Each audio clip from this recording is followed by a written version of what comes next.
Heat सिर्फ एक health issue नहीं है, जैसे मोस्टली लोग समझते हैं कि हीट सिर्फ एक हेल्थ का इशू है जिससे मोर्टेलिटी या मॉर्बिडिटी बढ़ती है। हीट एक डेवलपमेंटल इशू भी है जिसके अंदर आपका इंफ्रास्ट्रक्चर इन्वॉल्व होता है। कराची का सबसे बड़ा मसला एक गवर्नेंस इशू बिल्कुल है, लेकिन उस गवर्नेंस इशू में सबसे बड़ा इशू ये है कि जो स्ट्रक्चर्स यहाँ बनाए जाते हैं उनकी कोई रोकथाम नहीं है। कोई नहीं देख रहा कि किस तरह से बन रहे हैं, किस तरह नहीं बन रहे हैं। उसके ऊपर एक कोई क्राइटेरिया नहीं है कि इस तरह से होना चाहिए, इस तरह से नहीं। एक से दूसरा घर जुड़ा हुआ है, एक घर है वो तीनों साइड से दूसरे घरों से जुड़ा हुआ है। उसमें कोई जगह नहीं है हवा आने की, उसमें कोई जगह नहीं है कोई धूप आने की, कोई रोशनी आने की, किसी तरह की वेंटिलेशन की कोई जगह नहीं है। हमने अपने प्रॉपर एजुकेशन मटेरियल्स बनाए, हमने वीडियोस बनाई हैं। हम बच्चों को स्कूल में जाके सिखाते हैं कि भाई गर्मी से किस तरह से बचना है, और अगर किसी को आप हीट स्ट्रोक होता हुआ देखें या हीट एग्जॉशन होता हुआ देखें तो उसकी क्या निशानियां होती हैं और उस सूरत में आपको क्या फर्स्ट एड उस इंसान को देनी चाहिए जो आसानी से हो जाए। इसके अलावा हमने कम्युनिटीज़ को सिखाया कि घर के अंदर हीट कैसे कम करनी चाहिए, घर के बाहर जो वर्कर्स हैं जो धूप में काम कर रहे हैं वो कैसे अपना हीट एक्सपोजर कम करें, गर्मी से कैसे बचें, उनको क्या खाना चाहिए, क्या पीना चाहिए।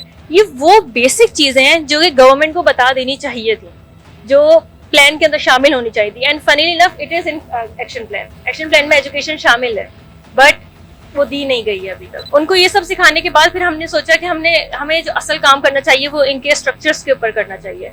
अब ये तो हम नहीं कर सकते कि उनका स्ट्रक्चर गिरा के और दोबारा बना दें, लेकिन कुछ लो कॉस्ट सॉल्यूशन ज़रूर दे सकते हैं।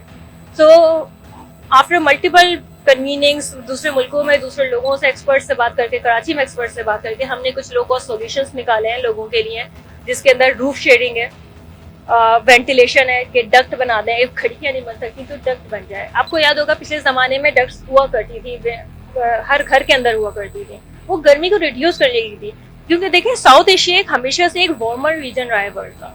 तो यहाँ पे जो भी इंडिजिनस नॉलेज थी, जो भी लोगों के लोग क्रिएट करते थे, कोई घर बनाते थे, कुछ भी करते थे, वो उस चीज़ को माइंड में रख कर किया जाता था। अब वेस्टर्न नॉलेज की तरफ जाते जाते हमने वो चीज़ मिस कर दी अपने पास से। अब अगर आप वेस्ट के हिसाब से अपनी बिल्डिंग्स बनाना शुरू करेंगे तो वहाँ तो इतनी गर्मी ही नहीं होती है, उनकी बिल्डिंग इस हिसाब से बनी ही नहीं है।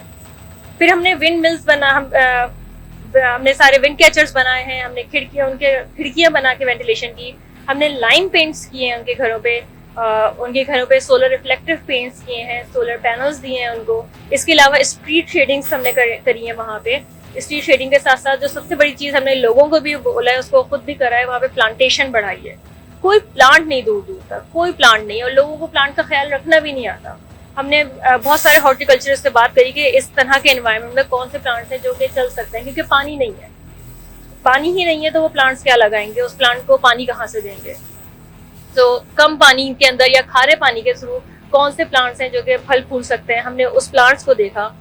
आफ्टरवर्ड्स हमने ये चीज़ नोटिस करी कि इन इंटरवेंशन से ना सिर्फ ये कि लोगों के घरों का टेम्परेचर 3 से 4 डिग्री कम हुआ है, उनकी लाइफस्टाइल बहुत बेहतर हो गया, उनकी क्वालिटी ऑफ लाइफ बहुत बेहतर हो गई। उन्होंने जो हमने शेडिंग्स करी हैं, शेडेड एरिया के अंदर टाइम स्पेंड करना शुरू कर दिया। लोगों ने, जो औरतें अपने घर के कमरे के अंदर, उस किचन के अंदर काम कर रही होती थी जिससे उसे कमरा गर्म होता था और औरतों के ऊपर मजीद हीट स्ट्रेन क्रिएट होता था, वो हीट स्ट्रेन कम हो गया क्योंकि उन्होंने किचन बाहर शिफ्ट कर लिया उस शेड के नीचे। अर्बन में हमने ये देखा कि एक फैमिली थी जो एक कमरे के अंदर 2 फैमिलीज रह रही थी। हमने जब उनकी रूफ पे शेडिंग्स कर दी प्रॉपर्ली तो एक फैमिली ऊपर शिफ्ट हो गई। उसकी वजह से उनकी क्वालिटी ऑफ लाइफ ओवरऑल भी एक बेहतर हुई, उनकी कंफर्ट इंक्रीज हुई, उनकी प्राइवेसी इंक्रीज हुई और मूड्स बेहतर हो गए। जब हमने मेंटल हेल्थ असेसमेंट्स भी, क्योंकि इसके अंदर हमारा एक पार्ट मेंटल हेल्थ असेसमेंट भी था, हम लोगों की क्वालिटी ऑफ लाइफ देखना चाहते थे, तो मेंटल हेल्थ असेसमेंट में हमने ये देखा कि लोगों की मेंटल हेल्थ बहुत लो है, वो बहुत ज़्यादा परेशान है। हमने इसको कंपेयर किया अपने मटियारी के डेटा से, एंड कराची के लोगों की मेंटल हेल्थ मटियारी के लोगों से ज़्यादा बुरी है। वहाँ वो सर्विसेज नहीं है जो हमारे पास है, लेकिन वो हमसे ज़्यादा खुश हैं। क्यों है? क्योंकि वहाँ पे ओपननेस है, वहाँ पे ओपन घर बने हुए हैं, ओपन बरामदे बने हुए हैं। वहाँ एक एक कमरा बना लेते हैं, एक एक कमरे में एक एक फैमिली भले से रह रही होती है, कोई किसी को दखल नहीं दे रहा होता है। They are very happy living there. उनके आई नो उनके अपनी वल्नरेबिलिटीज है, उनके अपने स्ट्रगल्स हैं, लेकिन कराची में बहुत सारी चीज़ें कंपाउंड हो जाती हैं।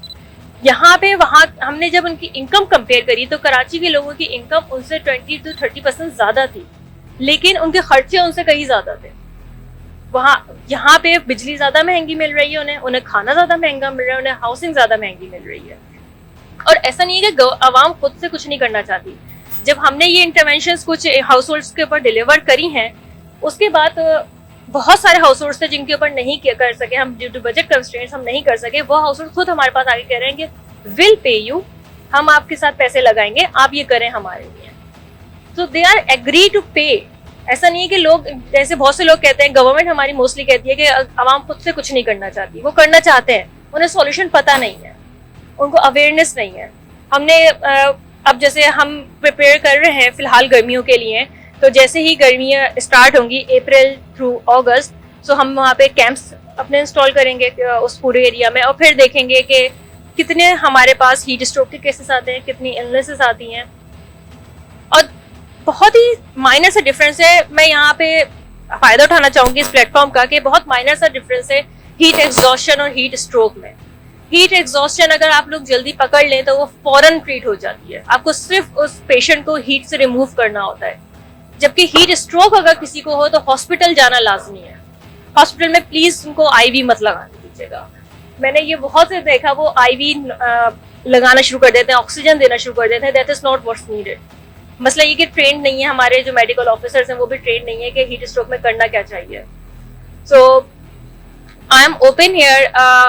आप हमारे पास AKU भी आ सकते हैं, कोई भी आना चाहे, हम आपको पूरा मटेरियल एजुकेशनल प्रोवाइड कर सकते हैं। कि अपने आसपास के लोगों का भी प्लीज बहुत ख्याल रखें, क्योंकि जो आउटडोर वर्कर्स होते हैं, इवन जो हमारे घरों में लोग काम कर रहे होते हैं, वो बहुत एक्सपोज्ड होते हैं हीट से। हमें उनकी हेल्प हमें ही करनी होगी, उन्हें एजुकेट भी हमें ही करना होगा। अगर हम उनको एजुकेशन देंगे तो वो भी हीट से उसी तरह से बच सकते हैं।